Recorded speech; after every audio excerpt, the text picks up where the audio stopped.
श्री कृष्ण का हस्तिनापुर में आना, उत्तरा के मृत बालक को जिलाने के लिए कुंती आदि की उनसे प्रार्थना। वैशंपायन जी कहते हैं, जन्मेजय, इसी बीच में भगवान श्री कृष्ण भी वृष्णि वंशियों को साथ लेकर हस्तिनापुर आ गए। उनके द्वारका जाते समय युधिष्ठिर ने जैसी बात कही थी, उसके अनुसार अश्वमेध यज्ञ का समय निकट जानकर वे पहले से ही उपस्थित हो गए। भगवान के साथ रुक्मणी नंदन प्रद्युमन, सात्यकी, चारुदेशण, साम, गद, कृतवर्मा, सारठ, निषठ, उल्मूक, बलदेव जी तथा जिनके पति युद्ध में मारे गए थे, उन अनाथ क्षत्राणियों को ढाढ़स बंधाने के लिए आए थे। इनके आने का समाचार पाकर राजा धृतराष्ट्र तथा महामना विदुर जी ने आगे बढ़कर विधिवत स्वागत किया। जन्मेजय, वृष्णि वंशियों के हस्तिनापुर में रहते समय ही तुम्हारे पिता राजा परीक्षित का जन्म हुआ। वे ब्रह्मास्त्र से पीड़ित होने के कारण चेष्टाहीन मुर्दे के रूप में उत्पन्न हुए थे। पहले तो पुत्र जन्म के समाचार से सबको अपार हर्ष हुआ, किंतु उसमें जीवन का कोई चिन्ह न देखकर तत्काल शोक का समुद्र उमड़ पड़ा। श्री कृष्ण ने जब यह हाल सुना तो वे सात्यकी को साथ लिए तुरंत अंतःपुर में जा पहुँचे। वहां उन्होंने अपनी बुआ कुंती को बड़े वेग से आती देखा, जो बारंबार उन्हीं का नाम लेकर दौड़ो-दौड़ो की पुकार मचा रही थी। उनके पीछे द्रौपदी, सुभद्रा तथा अन्य बंधु बांधवों की स्त्रियां भी थी, जो बड़े करुण स्वर से बिलक-बिलक कर रो रही थी। श्री कृष्ण के निकट पहुंचते ही कुंती की आंखों से आंसुओं की झड़ी लग गई। वे गदगद वाणी में बोली, वासुदेव, तुमको पाकर ही तुम्हारी माता देवकी उत्तम पुत्र वाली मानी जाती है। तुम ही हमारे अवलंबन और तुम ही हम लोगों के आधार हो। हमारे इस कुल की रक्षा का भार तुम्हारे ही ऊपर है। देखो, यह तुम्हारे भांजे अभिमन्यु का बालक है, जो अश्वत्थामा के प्रयत्न से मरा हुआ ही उत्पन्न हुआ है। केशव, इसको जीवन दान दो। अश्वत्थामा ने जब सींग के बाण का प्रयोग किया था, उस समय तुमने यह प्रतिज्ञा की थी कि मैं उत्तरा के मरे हुए बालक को भी जीवित कर दूंगा। बेटा, यही वह बालक है जो मरा हुआ ही पैदा हुआ है। इसके ऊपर दृष्टि डालो। इसे जीवित करके उत्तरा, सुभद्रा और द्रौपदी सहित मेरी रक्षा करो। मेरे और पांडवों के प्राण इस बालक के ही अधीन है। मेरे पति तथा श्वशुर के पिंड का भी यही सहारा है। इसे जीवन देकर परलोकवासी अभिमन्यु का भी प्रिय करो। मधुसूदन, इस कुल की भलाई के लिए हम सब तुम्हारे पैरों में पड़कर भीख मांगती हैं। इस बालक को जिलाकर कुरु वंश का कल्याण करो। यों कहकर कुंती देवी दुख से व्याकुल हो जमीन पर गिर पड़ी। तब श्री कृष्ण ने उन्हें सहारा देकर बिठाया और सांत्वनापूर्ण वचनों से धैर्य बंधाने लगे। कुंती के बैठ जाने पर सुभद्रा अपने भाई श्री कृष्ण की ओर देख फूट-फूट कर रोने लगी और दुख से आर्त होकर बोली, भैया, अपने सखा पार्थ के इस पौत्र की दशा तो देखो। अभिमन्यु का बेटा जन्म लेने के साथ ही मर गया। इस बात को सुनकर धर्मात्मा राजा युधिष्ठिर क्या सोचेंगे?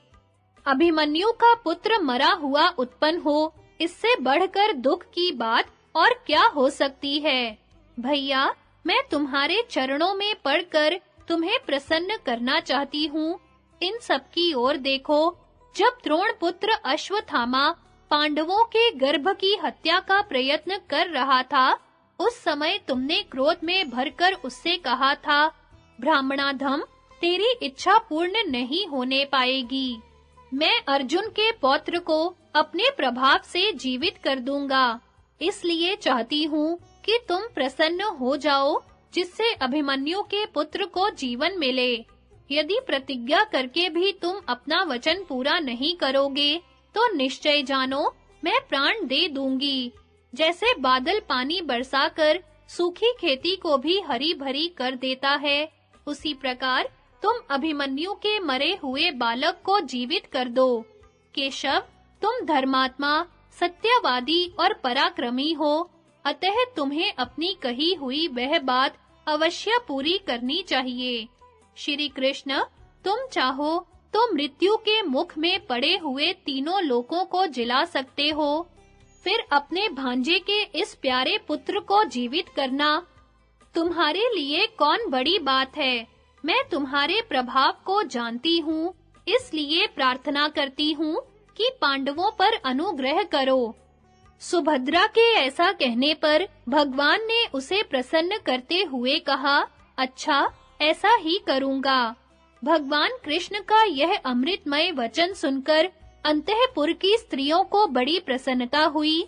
तदनंतर श्री कृष्ण तुरंत ही तुम्हारे पिता के जन्म स्थान सूतिकागार में गए। वहां जाकर उन्होंने देखा कि वह घर सफेद फूलों की मालाओं से सजाया गया है। तिंदुक नामक काष्ठ की आग जल रही है, जिसमें घी की आहुति की गई है। सब ओर आग प्रज्वलित की गई है। सेवा के लिए बूढ़ी और युवती स्त्रियां मौजूद हैं तथा अपने-अपने कार्य में कुशल चतुर चिकित्सक गण भी विराजमान हैं। इन सब के अतिरिक्त राक्षसों के भय का निवारण करने वाले द्रव्यों का भी वहां संग्रह किया गया था। इसी समय द्रौपदी बड़ी तेजी के साथ उत्तरा के पास जाकर बोली, कल्याणी, यह देखो, तुम्हारे श्वशुर तुल्य अचिंत्यात्मा, अपराजित एवं पुरातन ऋषि भगवान मधुसूदन तुम्हारे पास आ रहे हैं। श्री कृष्ण के प्रति उसकी भगवत बुद्धि थी, इसलिए उन्हें आता देख वह तपस्विनी बाला व्यथित हृदय से करुण विलाप करती हुई गदगद कंठ से बोली, जनार्दन, देखिए, आज मैं और मेरे पति दोनों ही संतानहीन हो गए। अभिमन्यु तो पहले से ही मृत्यु को प्राप्त हो चुके हैं, अब मुझे भी पुत्र शोक से मरी हुई ही समझिए। मधुसूदन, आपके चरणों में मस्तक रखकर मैं प्रार्थना करती हूँ कि मुझ पर प्रसन्न हो जाइए और अश्वत्थामा के ब्रह्मास्त्र से दग्ध हुए मेरे बेटे को जिला दीजिए। हाय, इस गर्भ के बालक को ब्रह्मास्त्र से मार डालने का क्रूरता पूर्ण कर्म करके न जाने अश्वत्थामा ने क्या लाभ उठाया है। मेरी बड़ी साथ थी कि अपने बच्चे को गोद में लेकर आपके चरणों में प्रणाम करूं, किंतु अब वह व्यर्थ हो गई। मधुसूदन, चंचल नेत्रों वाले अभिमन्यु पर आपका बड़ा प्रेम था। उन्हीं का बेटा आज ब्रह्मास्त्र की मार से मरा पड़ा है। इसे भर आंख देख लीजिए। मैंने अपने पति के सामने यह प्रतिज्ञा की थी कि वीरवर, संग्राम भूमि में यदि आप मारे जाएंगे तो भी मैं शीघ्र ही शरीर त्याग कर आपका अनुसरण करूंगी। परंतु मैं इतनी कठोर हृदया और जीवन का मोह करने वाली निकली कि अपनी की हुई प्रतिज्ञा पूर्ण न कर सकी। इस प्रकार उत्तरा पुत्र शोक से विलाप करती हुई भूमि पर गिर पड़ी और बेहोश हो गई। थोड़ी देर बाद जब होश में आई तो उस मरे हुए बालक को गोद में लेकर कहने लगी, बेटा, तू तो धर्मज्ञ पिता का पुत्र है, फिर वृष्णिवंशी के श्रेष्ठ वीर भगवान श्री कृष्ण को सामने देखकर भी तू प्रणाम क्यों नहीं करता? उठकर खड़ा हो जा और श्री कृष्ण के मुख की शोभा निहार। इस प्रकार विलाप करती हुई राजकुमारी उत्तरा ने हाथ जोड़कर भगवान श्री कृष्ण को प्रणाम किया। उसका महान विलाप सुनकर श्री कृष्ण ने आचमन किया और अश्वत्थामा के चलाए हुए ब्रह्मास्त्र को शांत कर दिया। तत्पश्चात बालक को जिलाने की प्रतिज्ञा करके वे संपूर्ण जगत को सुनाते हुए उत्तरा से बोले, बेटी, मैं झूठ नहीं बोलता। मैंने जो प्रतिज्ञा की है वह अवश्य सत्य होगी। देखो, मैं सबके देखते-देखते अभी इस बालक को जिलाए देता हूँ। यदि धर्म और ब्राह्मण मुझे विशेष प्रिय हो तो अभिमन्यु का यह पुत्र जो पैदा होते ही मर गया था, पुनः जीवन लाभ करे।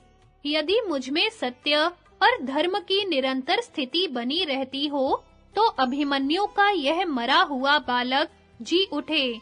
यदि कंस और केशी का मैंने धर्म के अनुसार वध किया हो, तो इस सत्य के प्रभाव से इस बालक के शरीर में पुनः प्राण आ जाएं। भगवान श्री कृष्ण के ऐसा कहने पर उस बालक में चेतना आ गई और वह धीरे-धीरे सांस लेने द्वारा लगा। परीक्षित का नामकरण, पांडवों का हस्तिनापुर में पहुंचना तथा व्यास और श्री कृष्ण का युधिष्ठिर को यज्ञ आरंभ करने की आज्ञा देना।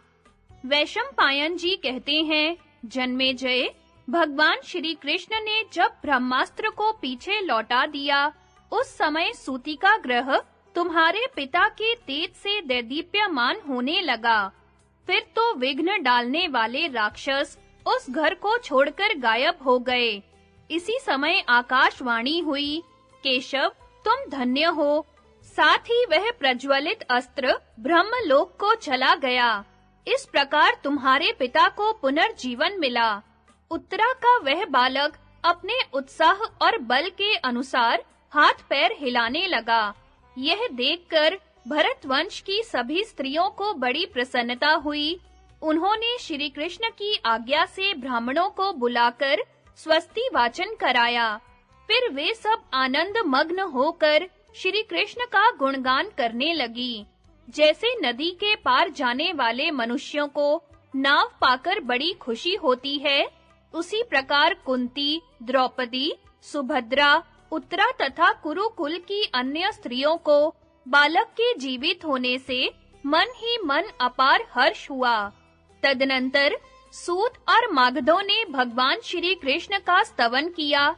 उस समय उत्तरा बहुत प्रसन्न थी।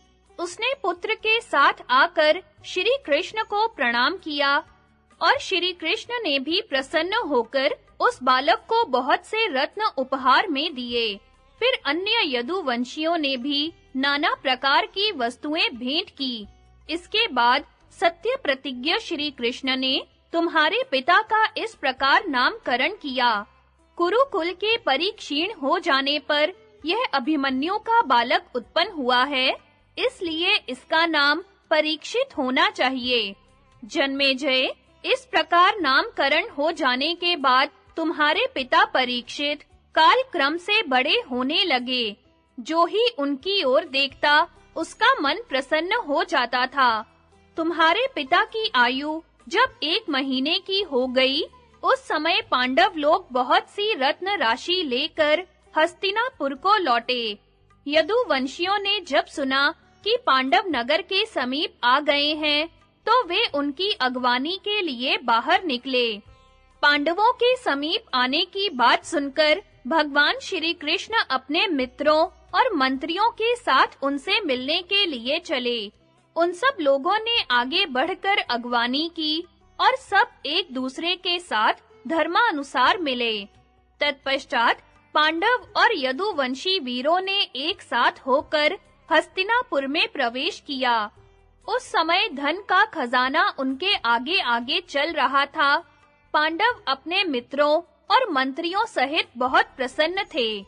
वे एकत्रित होकर सबसे पहले राजा धृतराष्ट्र के पास गए तथा सबने अपने-अपने नाम बतलाकर उनके चरणों में प्रणाम किया। धृतराष्ट्र से मिलने के बाद वे गांधारी, कुंती और विदुर जी का सम्मान करते हुए युयुत्सु से मिले। इसके बाद उन्होंने तुम्हारे पिता के जन्म काल का अत्यंत अद्भुत एवं आश्चर्यजनक समाचार सुना और भगवान श्री कृष्ण के उस अलौकिक कर्म की बात सुनकर उनकी बड़ी प्रशंसा की। इसके थोड़े दिनों बाद महातेजस्वी सत्यवती नंदन व्यास जी हस्तिनापुर में पधारे। पांडवों ने उनका यथोचित पूजन किया। युधिष्ठिर ने महर्षि व्यास से कहा, भगवन, आपकी कृपा से जो यह रत्न लाया गया है, उसका अश्वमेध यज्ञ में उपयोग करना चाहता हूँ। इसके लिए आपकी आज्ञा की प्रतीक्षा है। हम सब लोग आप और भगवान श्री कृष्ण के अधीन हैं। व्यास जी ने कहा, राजन, मैं तुम्हें यज्ञ के लिए आज्ञा देता हूँ। अब इसके बाद जो भी आवश्यक कार्य हो उसे आरंभ करो। विधि पूर्वक दक्षिणा देकर अश्वमेध यज्ञ का अनुष्ठान करो। अश्वमेध यज्ञ सब पापों से छुटकारा दिलाने वाला है। व्यास जी के ऐसा कहने पर धर्मात्मा राजा युधिष्ठिर ने अश्वमेध यज्ञ आरंभ करने का विचार किया। महर्षि व्यास की आज्ञा लेकर उन्होंने भगवान श्री कृष्ण के पास जाकर कहा, पुरुषोत्तम, हम आपके ही प्रभाव से अपने अधिकार में किए हुए उत्तम भोगों का उपभोग कर रहे हैं।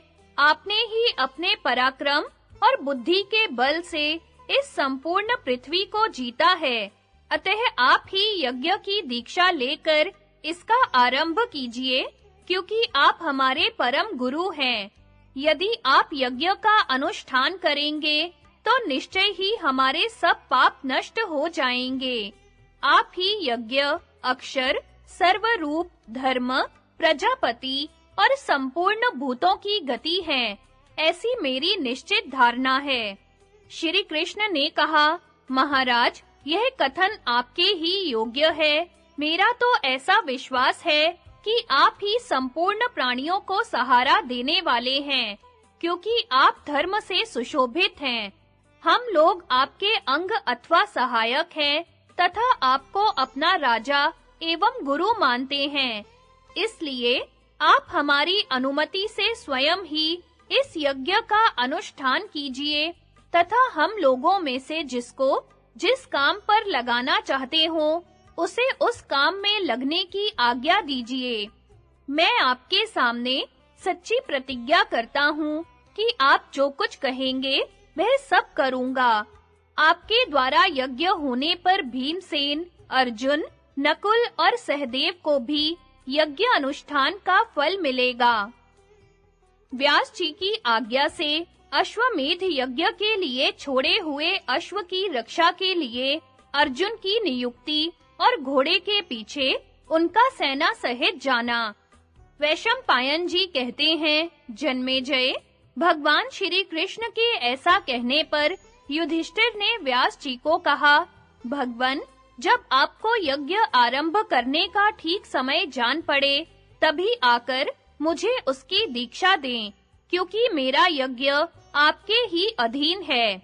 व्यास जी ने कहा, राजन, जब यज्ञ का समय आएगा उस समय मैं, पैल और याज्ञवल्क्य ये सब आकर विधि पूर्वक तुम्हारा यज्ञ संपन्न करेंगे।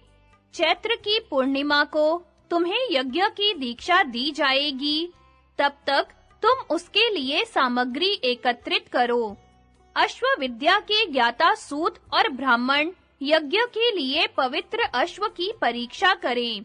जो अश्व निश्चित हो उसे शास्त्रीय विधि के अनुसार छोड़ा जाए और वह तुम्हारे देदीप्यमान यश को फैलाता हुआ समुद्र पर्यंत समस्त पृथ्वी पर घूमता फिरे। यह सुनकर राजा युधिष्ठिर ने बहुत अच्छा कहकर उनके कथनानुसार सारा कार्य किया। उन्होंने मन में जिन-जिन सामानों को एकत्रित करने का संकल्प लिया था, उन सबको जुटा लेने के बाद महर्षि व्यास को सूचना दी। तब व्यास जी ने कहा, राजन, हम लोग यथा समय उत्तम योग आने पर तुम्हें दीक्षा देने को तैयार हैं। इस बीच में तुम सोने के सफ्य और कूर्च बनवा लो तथा और भी जो सुवर्णमय सामान आवश्यक हो उन्हें तैयार करा डालो। आज शास्त्रीय विधि के अनुसार यज्ञ संबंधी अश्व को क्रमशः पृथ्वी पर घूमने के लिए छोड़ना चाहिए तथा ऐसी व्यवस्था करनी चाहिए जिससे वह सुरक्षित रूप से सब ओर विचर सके। युधिष्ठिर ने कहा, मुने, यह घोड़ा उपस्थित है, इसको किस तरह छोड़ा जाए जिससे यह समूची पृथ्वी में इच्छा अनुसार घूम आवे। इसकी व्यवस्था आप ही कीजिए तथा यह भी बताइए कि पृथ्वी पर स्वेच्छा अनुसार विचरने वाले इस घोड़े की रक्षा में किसको नियुक्त किया जाए। जन्मेजय, युधिष्ठिर के यों पूछने पर महर्षि व्यास बोले, राजन, अर्जुन सब धनुर्धारियों में श्रेष्ठ है। वे विजय में उत्साह रखने वाले, सहनशील और धैर्यवान हैं। अतः वे ही इस घोड़े की रक्षा कर सकेंगे। उन्होंने निवात कवचों का नाश किया है। वे संपूर्ण भूमंडल को जीतने की शक्ति रखते हैं तथा उनके पास दिव्य अस्त्र, दिव्य कवच, दिव्य धनुष और दिव्य तरकस हैं। अतः उन्हें ही इस घोड़े के पीछे-पीछे जाना चाहिए। इसलिए शास्त्र विधि के अनुसार घोड़े का संचालन वे ही करेंगे। व्यास जी के इस प्रकार बतलाने पर युधिष्ठिर ने सब काम वैसा ही किया और अर्जुन को बुलाकर घोड़े के विषय में यूं संदेश दिया। वीर अर्जुन, यहाँ आओ। तुम्हारे ऊपर इस घोड़े की रक्षा का भार दिया जाता है। इसका विधिवत पालन करो। तुम ही इसकी रक्षा करने में समर्थ हो। दूसरे किसी मनुष्य के द्वारा यह कार्य होना असंभव है। महाबाहो, एक बात का ख्याल रखना। अश्व की रक्षा के समय जो राजा तुम्हारा सामना करने आवे, उनके साथ भरसक युद्ध न करना पड़े, ऐसा प्रयत्न करना तथा मेरे यज्ञ का समाचार सब राजाओं को बतलाकर कहना कि आप लोग यथा समय यज्ञ में पधारें। अपने भाई सव्यसाची अर्जुन को इस प्रकार समझाकर राजा युधिष्ठिर ने भीमसेन और नकुल को नगर की रक्षा का भार सौंप दिया और महाराज धृतराष्ट्र की सम्मति लेकर सहदेव को कुटुंब पालन के काम में नियुक्त किया। तदनंतर जब दीक्षा देने का समय हुआ तो व्यास आदि महान ऋत्विजों ने राजा को विधि पूर्वक यज्ञ की दीक्षा दी और यज्ञ के लिए नियत किए हुए अश्व को स्वयं ब्रह्मवादी व्यास जी ने शास्त्रीय विधि के अनुसार छोड़ा। फिर धर्मराज की आज्ञा से अर्जुन ने उस घोड़े का अनुसरण किया। अश्व के पीछे चलते समय अर्जुन गांडीव धनुष को टंकारते जाते थे। उन्होंने अपने हाथों में गोधा के चमड़े से बने हुए दस्ताने पहन रखे थे तथा वे बड़ी प्रसन्नता के साथ अश्व का अनुसरण कर रहे थे। अर्जुन की यात्रा के समय बच्चे से लेकर बूढ़ों तक सारा हस्तिनापुर उनके दर्शन के लिए उमड़ आया। उदार बुद्धि अर्जुन ने सुना, बहुत से लोग कह रहे थे, भारत, तुम्हारा कल्याण हो, तुम सुख से जाओ और पुनः कुशल पूर्वक यहाँ लौट आओ। दूसरे कहते थे, अर्जुन की यात्रा सुखमय हो, इन्हें मार्ग में कोई कष्ट न हो। ये निश्चय ही कुशलता पूर्वक लौटेंगे और उस समय फिर हम इनका दर्शन करेंगे। इस प्रकार पुरुषों और स्त्रियों की कही हुई मीठी-मीठी बातें बारंबार अर्जुन के कानों में पड़ती थी। याज्ञवल्क्य मुनि के एक विद्वान शिष्य जो यज्ञ कर्म में चतुर तथा वेदों में पारंगत थे, विघ्न शांति के लिए अर्जुन के साथ गए। उनके सिवा और भी बहुत से वेदवेता ब्राह्मणों तथा क्षत्रियों ने धर्मराज की आज्ञा से पार्थ का अनुसरण किया। वह अश्व पांडवों के द्वारा अस्त्र बल से जीती हुई पृथ्वी के सब देशों में इच्छा अनुसार विचरने लगा। यज्ञ का घोड़ा सबसे पहले उत्तर दिशा की ओर गया, फिर अनेकों राज्यों में घूमता-घामता पूर्व दिशा की ओर मुड़ गया। महारथी अर्जुन भी धीरे-धीरे अश्व के पीछे चले जा रहे थे। उस समय जिनके बंधु बांधव मारे गए थे, ऐसे जिन-जिन राजाओं के साथ अर्जुन को युद्ध करना पड़ा, उनकी गणना असंभव है। तलवार और धनुष धारण करने वाले बहुत से किरात, यवन और मल्लेच जो पहले महाभारत युद्ध में पांडवों द्वारा परास्त किए गए थे, अर्जुन का सामना करने के लिए आए। इस तरह विभिन्न देशों के राजाओं के साथ अर्जुन को कई बार युद्ध करना पड़ा। त्रिगर्तों की पराजय। वैशंपायन जी कहते हैं, जन्मेजय, कुरुक्षेत्र के युद्ध में जो त्रिगर्त वीर मारे गए थे, उनके महारथी पुत्रों और पौत्रों ने अर्जुन के साथ वैर बांध लिया था। त्रिगर्त देश में जाने पर अर्जुन का उनके साथ घोर संग्राम हुआ। पांडवों का यज्ञ संबंधी अश्व हमारे राज्य की सीमा में आ पहुंचा है, यह जानकर त्रिगर्त वीर कवच आदि से सुसज्जित हो, पीठ पर तरकस बांधे, अच्छे घोड़ों से जुते हुए रथ पर बैठकर निकले और उस अश्व को चारों ओर से घेरकर पकड़ने का उद्योग करने लगे। अर्जुन उनके मन का भाव समझ गए और उन्हें शांति पूर्वक समझा बुझाकर रोकने लगे, किंतु त्रिगर्तों ने उनके वचनों की अवहेलना करके उनके ऊपर बाण बरसाना आरंभ कर दिया।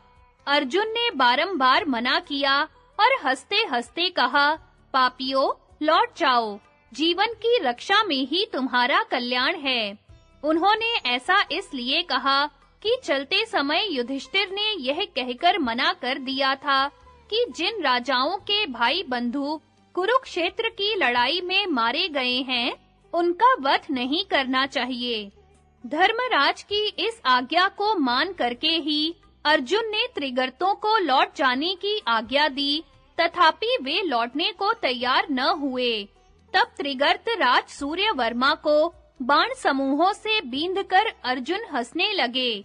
यह देखकर त्रिगर्त देशीय वीर रथ की घरघराहट और पहियों की आवाज से सारी दिशाओं को गुंजायमान करते हुए धनंजय पर टूट पड़े। सूर्यवर्मा ने अपना हस्त लाघव दिखाते हुए अर्जुन को 100 बाणों का निशाना बनाया तथा उसके अनुयायियों में जो महान धनुर्धर वीर थे, वे भी अर्जुन को मार डालने की इच्छा से उन पर बाणों की वर्षा करने लगे। किंतु पांडुनंदन अर्जुन ने अपनी प्रत्यंचा से छोड़े हुए बाणों के द्वारा शत्रुओं के समस्त बाणों को काट डाला। सूर्यवर्मा के परास्त होने पर उसका छोटा भाई केतुवर्मा, जो एक तेजस्वी नवयुवक था, अपने भाई के लिए अर्जुन के साथ युद्ध करने लगा। केतुवर्मा को धावा करता देख वीरवर अर्जुन ने उसे तीखे तीरों से मार डाला। उसके मारे जाने पर धृतवर्मा रथ पर सवार हो शीघ्र ही आ धमका और अर्जुन पर बाणों की झड़ी लगाने लगा। धृतवर्मा अभी बालक था, तो भी उसकी ऐसी फुर्ती देख महातेजस्वी अर्जुन को बड़ी प्रसन्नता हुई। केवल उसकी बाण वर्षा ही उनकी दृष्टि में पड़ती थी। उन्होंने संग्राम भूमि में थोड़ी देर तक मन ही मन धृतवर्मा की प्रशंसा की और युद्ध में उसका हौसला बढ़ाने लगे। यद्यपि धृतवर्मा सांप के समान क्रोध में भरा हुआ था, तथापि अर्जुन प्रेम के साथ हंसकर बचा जाते थे। उन्होंने उसके प्राण नहीं लिए। इस प्रकार अमित तेजस्वी अर्जुन के द्वारा जानबूझकर छोड़ दिए जाने पर धृतवर्मा ने उनके ऊपर एक अत्यंत प्रज्वलित बाण चलाया। उससे अर्जुन के हाथ में बड़ी चोट आई। अर्जुन को चक्कर आ गया और उनका धनुष हाथ से छूटकर जमीन पर जा पड़ा।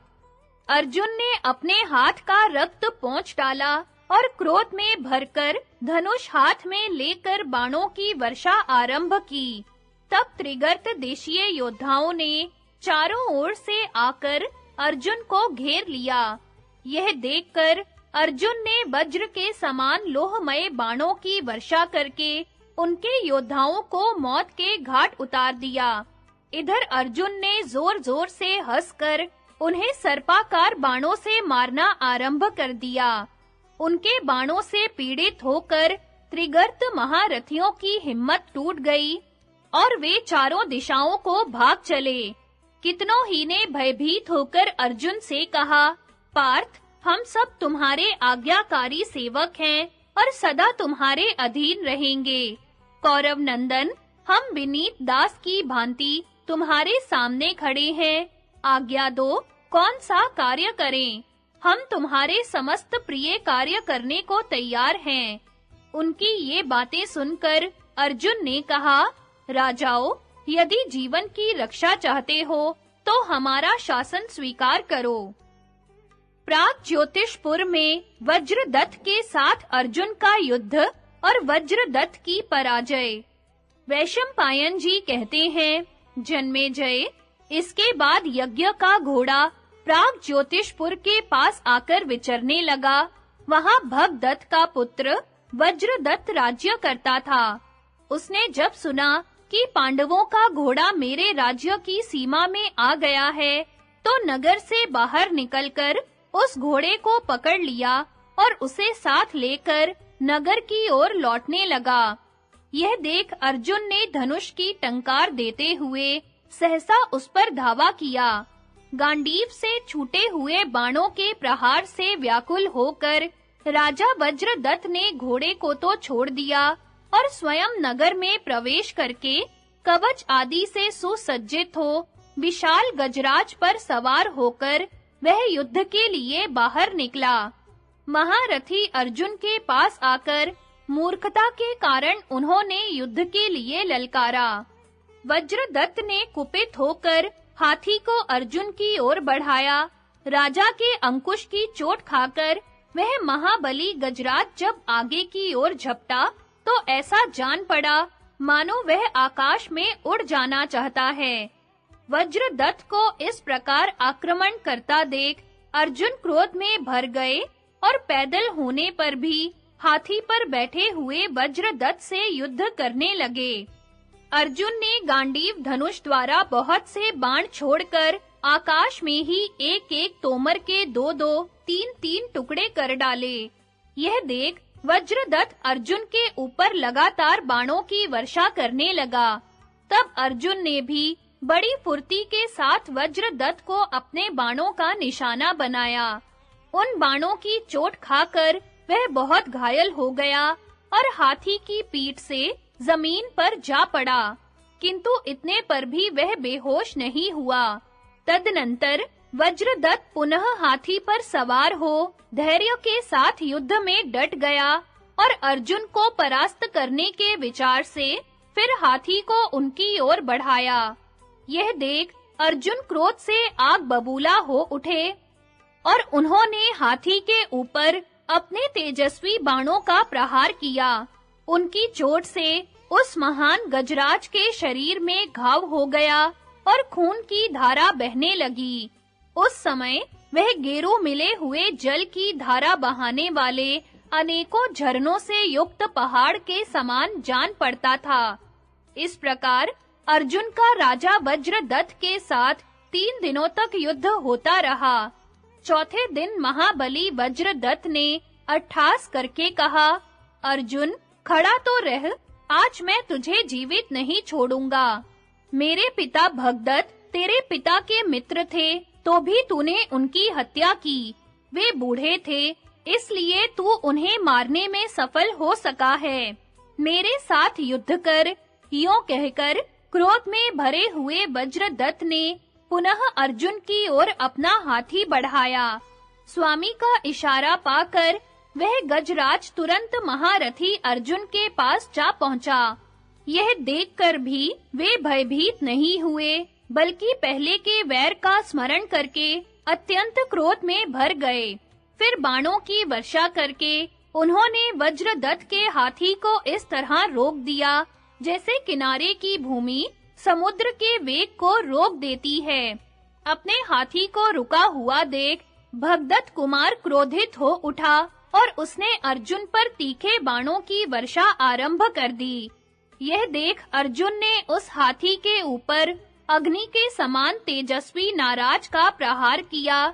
उससे हाथी के मर्म स्थान में बड़ी भारी चोट पहुंची और वह पर्वत की भांति सहसा जमीन पर ढह पड़ा। उसके साथ ही वज्रदत्त भी नीचे आ गया। उसे भूमि पर पड़े देख पांडुनंदन अर्जुन ने कहा, राजन, तुम डरो मत। आते समय मुझसे महातेजस्वी राजा युधिष्ठिर ने कह दिया था कि धनंजय, तुम किसी भी राजा का वध न करना और युद्ध ठानकर योद्धाओं के प्राण न लेना। मार्ग में जो राजा मिले उन्हें निमंत्रण देते हुए कहना, आप लोग अपने इष्ट मित्रों के साथ युधिष्ठिर के अश्वमेध यज्ञ में पधारकर वहां के उत्सव में भाग लें। भाई की यह आज्ञा स्वीकार करके मैं तुम्हारा वध नहीं करूंगा। अब तुम्हें कोई भय नहीं है। उठो और कुशल पूर्वक अपने घर को जाओ। आगामी चैत्र की पूर्णिमा को धर्मराज का अश्वमेध यज्ञ आरंभ होगा। उस समय तुम उसमें अवश्य पधारना। अर्जुन के ऐसा कहने पर उनके द्वारा परास्त हुए भगदत्त कुमार वज्रदत्त ने कहा, बहुत अच्छा, अर्जुन का ऐसा सैंधव वीरों के साथ युद्ध और दुःशला के प्रयत्न से उसकी समाप्ति। वैशंपायन जी कहते हैं, राजन, तदनंतर महाभारत युद्ध में मरने से बचे हुए सिंधु देशीय वीरों के साथ अर्जुन का युद्ध हुआ। यज्ञ के घोड़े को अपने राज्य की सीमा के भीतर पाकर सिंधु देश के विशैले क्षत्रिय अर्जुन से तनिक भी भयभीत नहीं हुए। वे पहले संग्राम में अर्जुन से परास्त हो चुके थे और अब उन्हें जीतना चाहते थे। इसलिए उन वीरों ने पार्थ को चारों ओर से घेर लिया और बाणों की वर्षा से आच्छादित कर दिया। वे 1000 रथ और 10,000 घोड़ों से धनंजय को घेरकर मन ही मन बहुत प्रसन्न हो रहे थे। कुरुक्षेत्र के मैदान में अर्जुन के द्वारा जो जयद्रथ का वध हुआ था, उसकी याद उन्हें कभी भूलती नहीं थी। अब वे मेघ के समान बाणों की वर्षा करने लगे। उनके बाणों से आच्छादित होकर कुंती नंदन अर्जुन बादलों में छिपे हुए सूर्य की भांति शोभा पा रहे थे। उस समय घबराहट के कारण अर्जुन के हाथ से धनुष और दस्ताने गिर पड़े। उन्हें अचेत अवस्था में पाकर सैंधव योद्धा बड़ी तेजी के साथ बाण वर्षा करने लगे। अर्जुन की संकटापन्न स्थिति का अनुभव करके देवताओं के मन में भय समा गया और वे उनके लिए शांति का उपाय करने लगे। तदनंतर देवताओं के प्रयत्न से अर्जुन का तेज पुनः उद्दीप्त हो उठा और उत्तम अस्त्र विद्या के जानने वाले परम बुद्धिमान धनंजय संग्राम भूमि में पर्वत के समान अचल भाव से खड़े हो गए। इसके बाद जैसे इंद्र पानी की वर्षा करते हैं, उसी तरह अर्जुन ने शत्रुओं के ऊपर बाणों की झड़ी लगा दी। फिर तो पार्थ के बाणों से आच्छादित हो सैंधव योद्धा टिड्डियों से ढके हुए वृक्षों की भांति अपने राजाओं सहित अदृश्य हो गए। कितने ही गांडीव की आवाज सुनकर थर्रा उठे, बहुतेरे भय से व्याकुल होकर भाग गए और अनेकों योद्धा शोक से आतुर होकर आंसू बहाने तथा संतप्त होने लगे। उन्होंने संपूर्ण दिशाओं में बाणों का जाल सा फैला दिया। तदनंतर सिंधु देशीय वीर फिर से संगठित होकर खड़े हो गए और क्रोध में भरकर बाणों की वृष्टि करने लगे। तब अर्जुन ने उन सैनिकों से कहा, योद्धाओं, मैं तुम्हारे कल्याण की बात बता रहा हूँ। तुम में से जो कोई अपनी पराजय स्वीकार करते हुए यह कहेगा कि मैं आपका हूँ, आपने मुझे युद्ध में जीत लिया है, वह सामने खड़ा रहे तो भी मैं उसका वध नहीं करूँगा। मेरी यह बात सुनकर तुम्हें जिसमें अपना हित दिखाई पड़े वह करो। ऐसा कहकर अर्जुन अत्यंत कुपित हो सैंधव वीरों से युद्ध करने लगे। तब सैंधवों ने अर्जुन पर लाखों बाणों का प्रहार किया, किंतु उन्होंने अपने तीखे सायकों से उन सभी बाणों को बीच से ही काट डाला और प्रत्येक योद्धा को तीरों से बींध दिया। यह देख जयद्रथ वध का स्मरण करके सैंधवों ने अर्जुन को मारने के लिए पुनः उनके ऊपर शक्ति और प्रास चलाए, जो कि व्यर्थ हो गए। महाबली धनंजय ने उनकी शक्ति और प्रासों को बीच से ही काटकर बड़े जोर से गर्जना की और विद्याभिलाषी लेकर आक्रमण करने वाले सैंधवों के मस्तक को अपने भल्लों से काट-काट कर गिराने लगे। समस्त सैंधवों को कष्ट पाते जान धृतराष्ट्र की पुत्री दुःशला अपने बेटे सुरथ के बालक को साथ ले रथ पर सवार हो रणभूमि में आई। अर्जुन के पास जाकर वह आर्त स्वर से रोने लगी। उसे सामने देख धनंजय ने भी धनुष नीचे डाल दिया। फिर बहन का विधिवत सत्कार करते हुए बोले, कल्याणी, बताओ मैं तुम्हारा कौन सा कार्य करूं? दुःशला ने कहा, भरत श्रेष्ठ, यह तुम्हारे भांजे का पुत्र तुम्हें प्रणाम करता है, इसकी ओर देखो। यह सुनकर अर्जुन ने पूछा, बहन, इस बालक के पिता कहाँ हैं? दुश्शला बोली, भैया, मेरे पुत्र सूरथ ने पहले से सुन रखा था कि अर्जुन के हाथ से ही मेरे पिता की मृत्यु हुई है। इसके बाद जब उसके कानों में यह समाचार पड़ा है कि अर्जुन घोड़े के पीछे-पीछे यहाँ तक आ पहुँचे हैं, तो वह भय के मारे संताप से पीड़ित होकर पृथ्वी पर गिर पड़ा है। उसे इस अवस्था में देख उसके पुत्र को साथ लेकर शरण खोजती हुई मैं तुम्हारे पास आई हूँ। यह कहकर वह विलाप करने लगी। अर्जुन ने भी दीन भाव से अपना सिर नीचा कर लिया। तदनंतर दुश्शला फिर कहने लगी, भैया, तुम कुरुकुल में श्रेष्ठ और धर्म को जानने वाले हो। मुझ दुखिया बहन और अपने भांजे के पुत्र की ओर देखो। मंदबुद्धि दुर्योधन और जयद्रथ को भूल जाओ।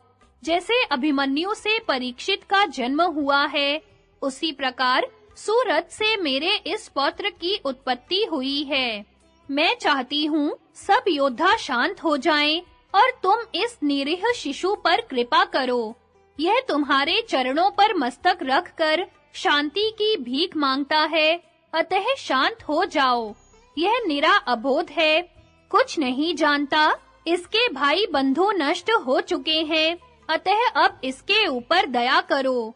दुश्शला के ये वचन सुनकर अर्जुन को दुख और शोक से पीड़ित राजा धृतराष्ट्र और गांधारी देवी का स्मरण हो आया और वे क्षत्रिय धर्म का तिरस्कार करते हुए बोले, राज्य के लोभी और अभिमान के पुतले, उस नीच दुर्योधन को धिक्कार है, जिसके कारण हमने अपने सभी बंधु बांधवों को यमलोक भेज दिया। यूं कहकर अर्जुन ने दुश्शला को बहुत सांत्वना दी और प्रसन्नता पूर्वक मिलकर उसे घर की ओर विदा किया। दुश्शला ने भी उस महान युद्ध से अपने योद्धाओं को पीछे लौटाया और अर्जुन की प्रशंसा करती हुई वह घर को लौट गई। इस प्रकार सैंधव वीरों को परास्त करके धनंजय तेजी के साथ आगे बढ़ने वाले और स्वेच्छा अनुसार विचरने वाले उस घोड़े के पीछे-पीछे तीव्र गति से चलने लगे। घोड़ा क्रमशः एक के बाद दूसरे देश में जाता और अर्जुन के पराक्रम को बढ़ाता हुआ इच्छा अनुसार विचरने लगा। घूमता-घामता वह अर्जुन सहित मणिपुर नरेश के राज्य में जा पहुंचा। अर्जुन और बभ्रू वाहन का युद्ध तथा अर्जुन की मृत्यु। वैशंपायन जी कहते हैं, राजन, मणिपुर के राजा बभ्रू वाहन को जब अपने पिता अर्जुन के आने का समाचार मिला, तो वह ब्राह्मणों को आगे करके बहुत सा धन साथ में लेकर बड़ी विनय के साथ दर्शन के लिए नगर से बाहर निकला। मणिपुर नरेश को इस रूप में आते देख परम बुद्धिमान धनंजय ने क्षत्रिय धर्म का स्मरण करके उसका आदर नहीं किया, बल्कि कुपित होकर कहा, बेटा, तेरा यह ढंग ठीक नहीं है। मैं महाराज युधिष्ठिर के यज्ञ संबंधी घोड़े की रक्षा करता हुआ तेरे राज्य के भीतर आया हूँ, फिर भी तू मुझसे युद्ध क्यों नहीं करता? दुर्मते, तू क्षत्रिय धर्म से बहिष्कृत हो चुका है, इसलिए तुझे धिक्कार है। अर्जुन जब बभ्रू वाहन से उपयुक्त बातें कह रहे थे, उसी समय यह हाल जानकर नाग कन्या उलूपी धरती चीरकर वहां आ पहुंची। उसे अपने स्वामी की कठोर बात नहीं सही गई, इसलिए उसने बभ्रू वाहन से धर्मयुक्त वचन कहा, बेटा, मैं तुम्हारी भी माता नाग कन्या उलूपी हूँ, मेरी बात मानो, इससे तुम्हें परम धर्म की प्राप्ति होगी।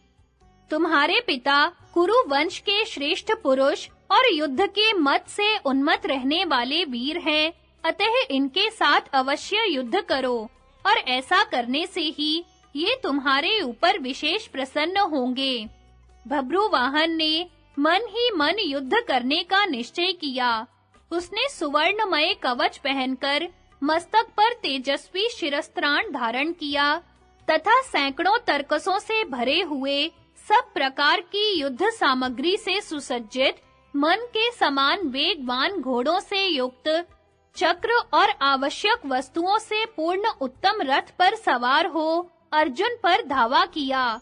निकट आने पर उस वीर ने पार्थ के संरक्षण में विचरने वाले यज्ञ संबंधी घोड़े को अश्व शिक्षा में प्रवीण पुरुषों द्वारा पकड़वा लिया। घोड़े को पकड़ा गया देख धनंजय का चित्त बहुत प्रसन्न हुआ और वे रथ पर बैठे हुए अपने पुत्र को युद्ध के मैदान में आगे बढ़ने से रोकने लगे। राजा बभ्रुवाहन ने वीरवर अर्जुन को विषैले सांपों के समान जहरीले और तेज किए हुए सैकड़ों बाणों से बींधकर अनेकों बार पीड़ित किया।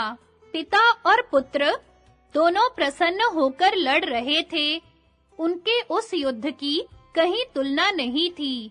वह संग्राम देवता और असुरों के संग्राम को भी मात कर रहा था। बभ्रुवाहन ने हंसते-हंसते अर्जुन के गले की हंसली में एक बाण मारा।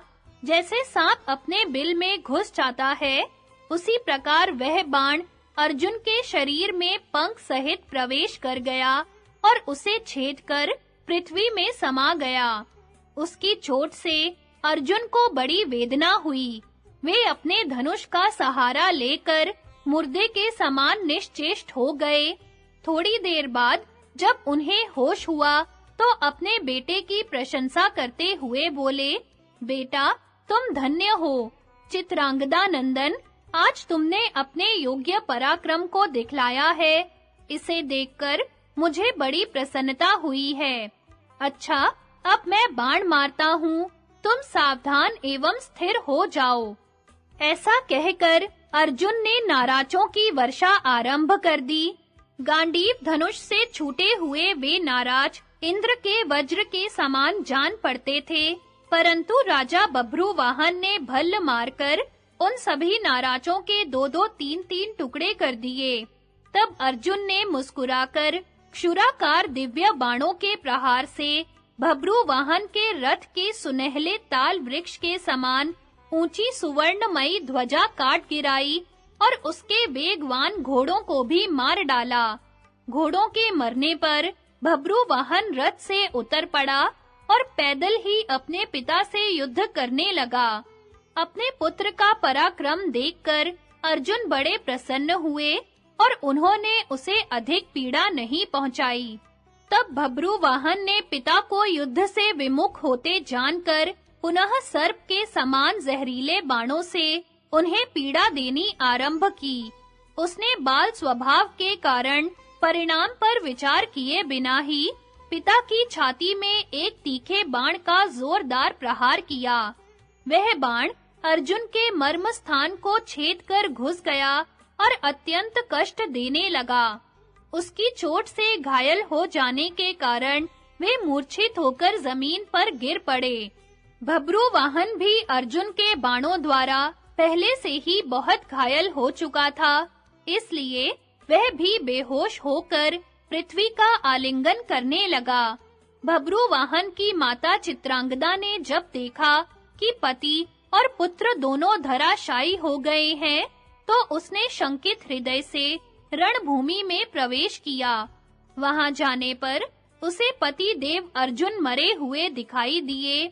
उनकी अवस्था देखकर वह कांप उठी और शोक से संतप्त होकर अत्यंत विलाप बभ्रुवाहन का शोक, उलूपी के प्रयत्न से अर्जुन का पुनः जीवित होना तथा उन सब की बातचीत। वैशंपायन जी कहते हैं, जन्मेजय, चित्रांगदा पति वियोग के दुख से संतप्त होकर बहुत विलाप करती हुई मूर्छित हो गई। कुछ देर बाद जब उसे होश हुआ तो उसने देखा नाग कन्या उलूपी दिव्य रूप धारण किए सामने खड़ी है। उसे देखकर चित्रांगदा कहने लगी, उलूपी, देखो, तुम्हारे ही कहने से मेरे पुत्र ने बाण मारकर समर विजयी अर्जुन की हत्या की है। बहन, मैं तुमसे अर्जुन के प्राणों की भीख मांगती हूँ, तुम इन्हें जीवित कर दो।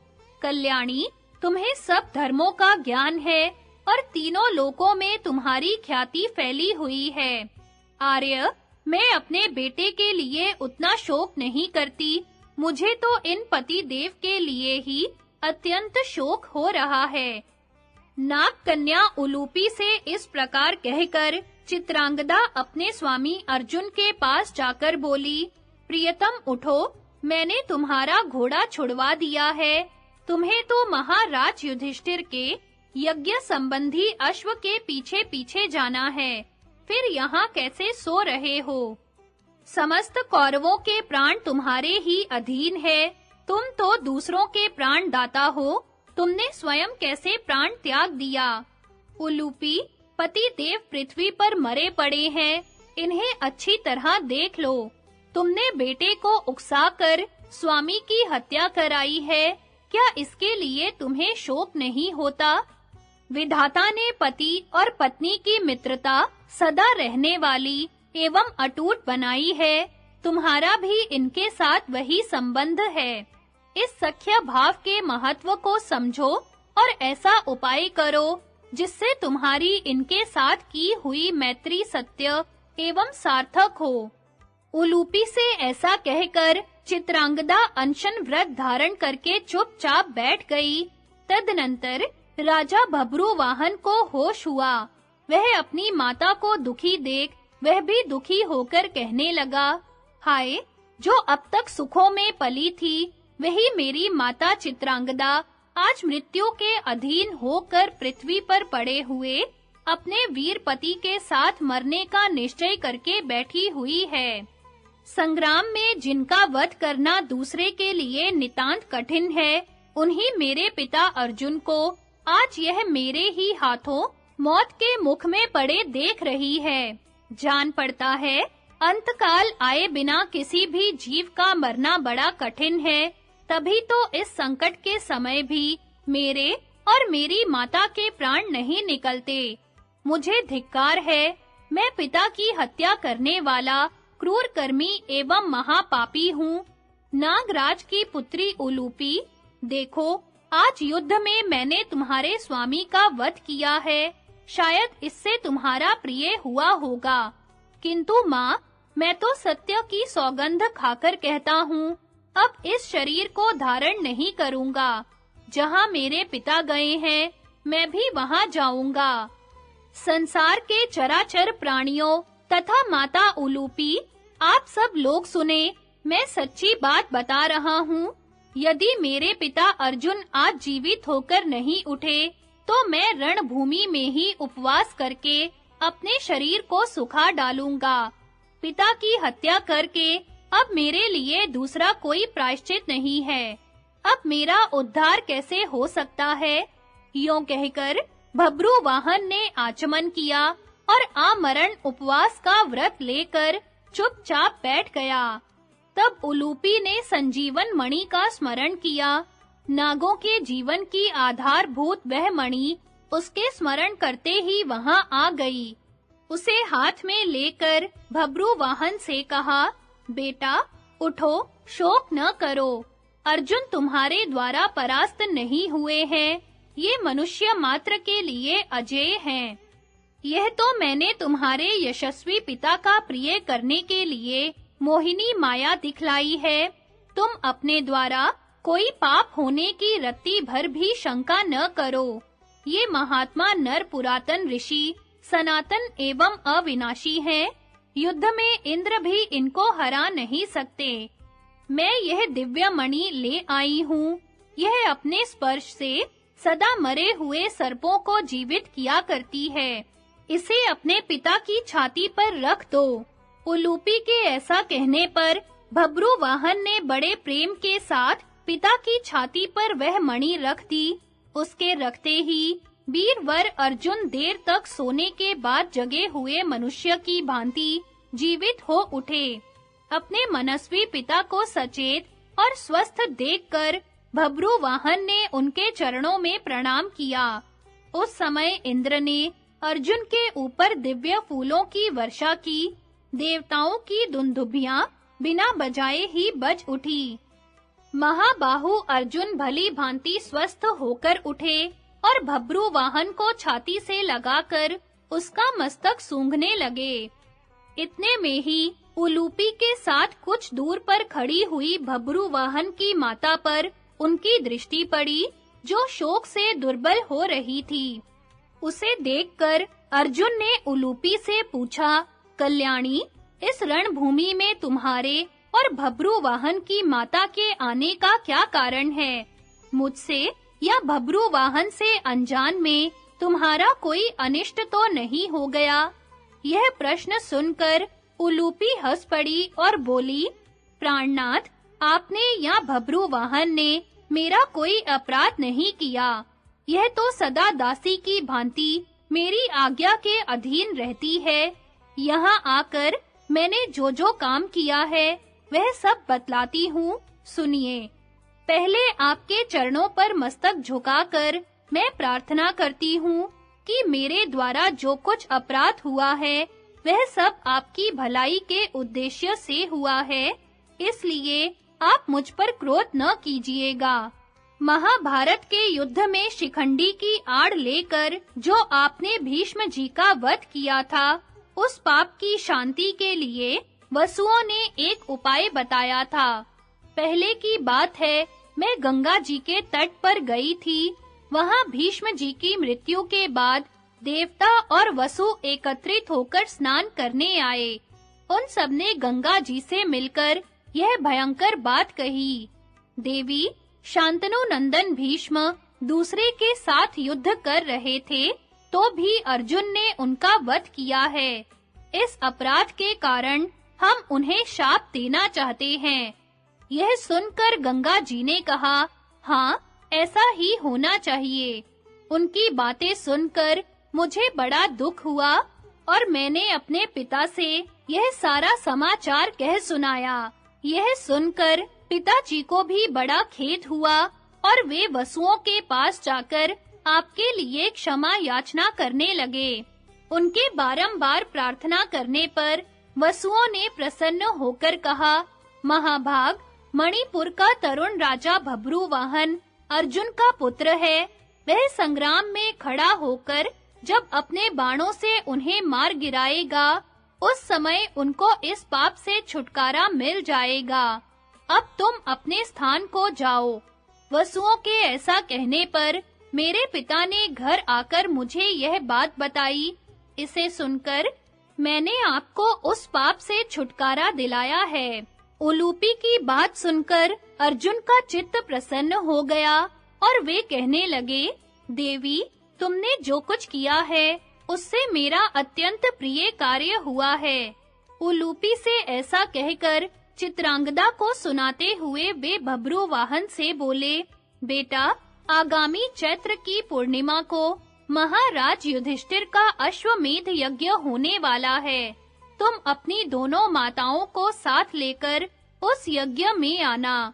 वह बोला, धर्मज्ञ, आपकी आज्ञा से मैं उस यज्ञ में सम्मिलित होऊंगा और उसमें ब्राह्मणों को भोजन परोसने का काम करूंगा। इस समय आपसे एक प्रार्थना है। आज मुझ पर कृपा करने के लिए अपनी दोनों धर्म पत्नियों के साथ इस नगर में प्रवेश कीजिए। यह सुनकर अर्जुन ने उससे कहा, महाबाहो, यह तो तुम जानते ही हो, मैं दीक्षा ग्रहण करके विशेष नियमों के पालन पूर्वक विचर रहा हूँ। इसलिए जब तक यह दीक्षा पूर्ण नहीं हो जाती, तब तक मैं तुम्हारे नगर में प्रवेश नहीं कर सकता। यह यज्ञ का घोड़ा अपनी इच्छा के अनुसार चलता है, अतः तुम्हारा कल्याण हो। अब मैं जाऊंगा। तदनंतर भब्रू वाहन ने अर्जुन की पूजा की और अपनी दोनों भार्याओं की अनुमति लेकर वहां से चल दिए।